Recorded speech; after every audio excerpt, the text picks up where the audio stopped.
A ministra da Saúde de Ontário, Elliott, esteve esta tarde em reunião com os média étnicos canadianos para falar sobre os novos investimentos no setor da saúde na província, e o Correio da Manhã Canadá marcou presença. It really is an honor for me to be here in Brampton today. It's alongside my colleagues and to announce the new hospital that is being constructed at Peel Memorial, that this is something that I know as Bramptonians have been waiting for a very long time.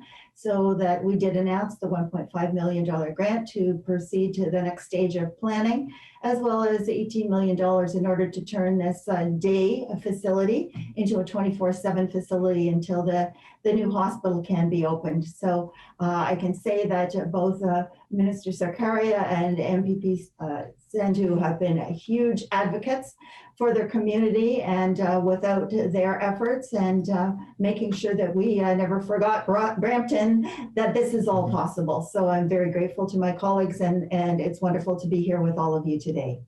Hello, Minister. Hello to the entire audience. I'm Nuno Dães, a journalist at Correio da Manhã Canada. My question to Minister Elliott, services at a long-standing mental health clinic exclusive for Portuguese-speaking patients administered by Toronto Western Hospital is still operating, but no longer accepting referrals. It has been suggested lately that this clinic is closing doors and Portuguese patients will lose access to exclusive language-based mental health services in the city. The Portuguese community is very concerned with this issue.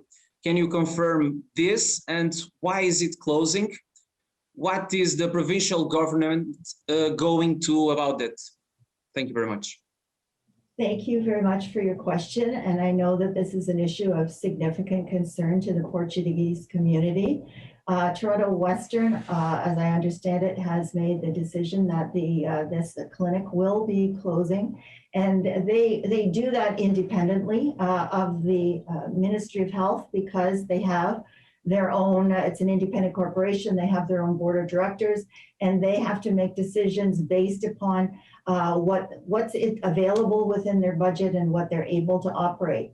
However, having said that, it's very important to us in the Ministry of Health that anyone that has concerns, mental health or addictions concerns, is able to receive the help that they need.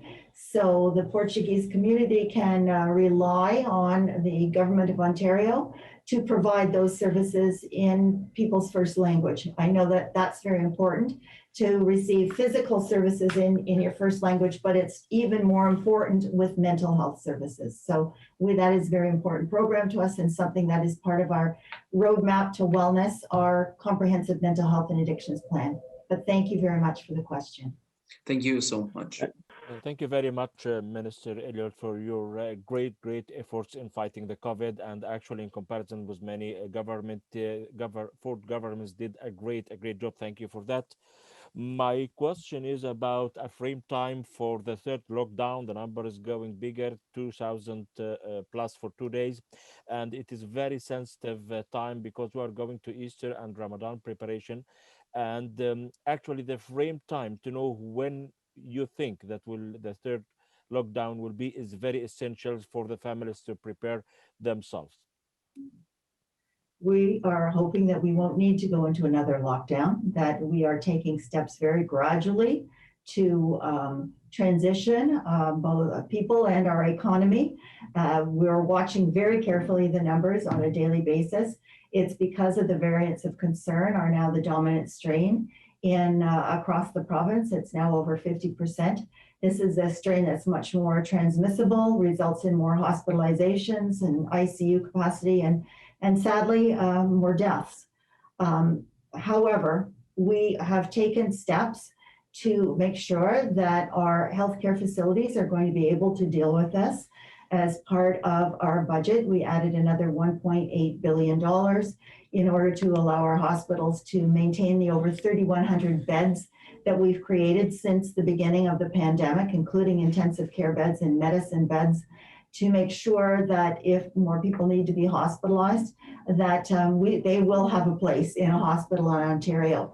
But we're taking every step possible that we can to get more vaccines into people's arms so that doesn't happen.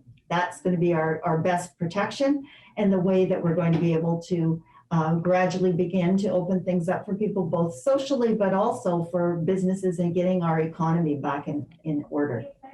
Thank you, Minister, and thank you, first of all, a great team, Minister Sarkaria, MPP Sandhu, and this is a welcome decision by the government. Minister, my question is for the shortage of vaccine. We know that Mayor Brown, many of the times he said supply, we don't have a supply of a vaccine. Premier Ford said that I can go to US to get the vaccine, and where is the vaccine? Because vaccination centers are quite empty too. What if, my question is linked to this, like what if anyone who don't get a second dose after 40 days even, because shortage of vaccine is there, we should not forget that. So if they don't get a vaccine second dose after 40 days, any implications for them? And also, what about Make in Ontario pharmaceutical or vaccine in the future? Any plan government has in that regard too? Thank you, Minister. Well, first of all, with respect to your last question, we are looking very carefully at what we can do in Ontario to be able to make vaccines. It's not going to be something that we're going to be able to deal with in the context of COVID-19 because it takes a long time to construct a facility and be able to get it to operate. However, the Premier has said in the past, he said it's starting with personal protective equipment earlier on, that he doesn't want to be dependent on any other country, any other jurisdiction, that we have the ability to make all of these things in Ontario. And we have done that. There's a number of organizations now that are making gowns and masks and the other things that we need. Similarly with vaccines, we have a great life sciences sector here in Ontario. That is something that I know Minister Fedeli, Minister Sarkaria are working hard on in order to bring those businesses to Ontario and to have that capacity. So we are really looking forward to bringing that forward. It will be an important protection for the people of Ontario, but it's also going to be a good economic contributor as well in creating jobs and allowing people to be able to participate in the manufacture of these vaccines. With respect to the vaccines themselves and the time periods in between doses, we are calculating that very carefully so that we know that if somebody already has a time booked for their second vaccine and we know when the vaccines are coming in, we're calculating it so that we know that everyone will be able to receive their second vaccine within the time period necessary, within the 4 months now. That's been extended for the vaccines that we have. We know that we are receiving shipments on a varying basis. I know that Brampton did receive this past week its largest shipment of vaccines ever with both Pfizer and Moderna, and we intend to keep on shipping them. The Pfizer vaccines are now coming in quite regularly. The Moderna, a couple of those shipments have been delayed a little bit, but we're still receiving them. And of course, the AstraZeneca vaccine, we are expecting to receive 1.5 million doses from the United States. I'm told by the federal health minister, because we have to deal with the federal government in order to receive them, that we should be receiving those vaccines very soon. And out of that, Ontario will receive about 400,000 of those vaccines.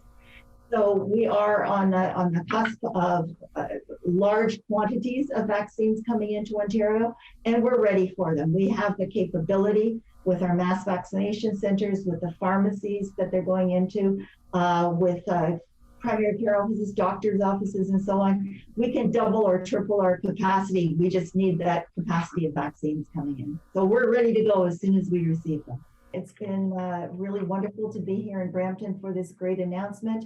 I'm very pleased that we've been able to deliver for the people of Brampton, thanks to, again, to the great efforts of Minister Sarkaria and MPP Sandhu. You've done a fantastic job, and thank you very much for all of your efforts.